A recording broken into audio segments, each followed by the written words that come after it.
मध्य प्रदेश में कांग्रेस ने जनता तक अपनी बात पहुंचाने के लिए पोस्टर वार शुरू कर दिया है, यानी पोस्टर लगाना शुरू कर दिया है।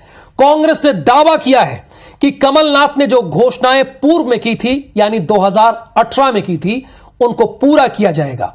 और जो वादे अब किए जा रहे हैं, जैसे कि 500 रुपए में सिलेंडर और 300 यूनिट बिजली 300 रुपए में, वो भी पूरे किए जाएंगे। ये रिपोर्ट देखना आपके लिए बहुत इंपॉर्टेंट है।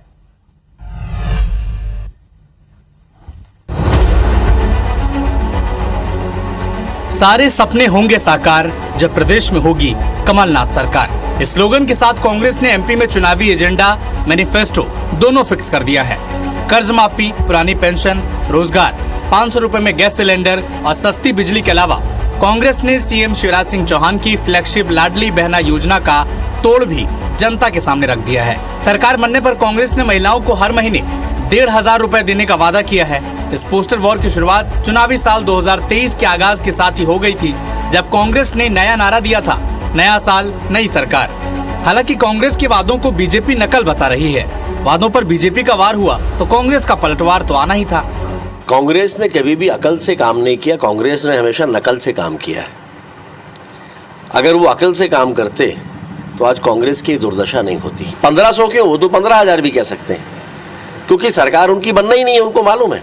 अरे कांग्रेस तो बदनाम है योजनाओं को बंद करने के मामले में। 15 महीने में आई थी और शिवराज सरकार की, भाजपा सरकार की योजनाओं को बंद करने का काम कांग्रेस ने किया था। विकास के काम बंद करने का काम कांग्रेस ने किया था। कुछ भी कर रहे हैं वोट लेने के लिए, किस तरह सरकार बन जाए, लेकिन ये मान के चलिए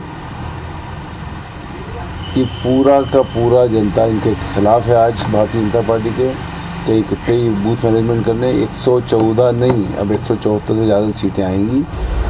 चुनाव के समय तमाम राजनीतिक पार्टियां मुद्दे और वादे तय करते हैं।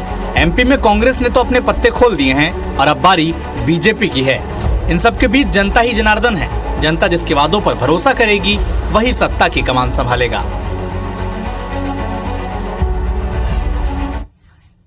तो कांग्रेस ने अपना चुनावी वादों का पिंडोरा बॉक्स खोल दिया है। बारी अब बीजेपी की है, तो वक्त वादों, दावों और हकीकत को डिकोड करने का है, जिससे आप अच्छे से जान जाइए और समझ जाइए। मैं जानता हूं कि आप बहुत समझदार हैं, लेकिन फिर भी खबर बताने का काम मेरा है। कांग्रेस ने जिस तरीके से अपने वादों की फेहरिस्त जारी की है, वो सीधे सीधे इशारा कर रही है कि कांग्रेस किसी भी कीमत पर सत्ता वापसी करना चाहती है। कांग्रेस के वादों की सूची को देखें तो साफ पता चलता है कि कांग्रेस हर वर्ग को लुभाने की मंशा रखती है और इसकी कवायद भी कर रही है। असल में हकीकत यह है कि कमलनाथ यानी कांग्रेस सरकार को 10 साल बाद सत्ता मिली थी और हुआ यह कि सरकार अपना कार्यकाल पूरा ही नहीं कर पाई। तो जाहिर सी बात है कि कांग्रेस ने पिछले चुनाव में जितने वादे किए थे वो 100% तो पूरे नहीं हुए थे। ये बात सही बात है।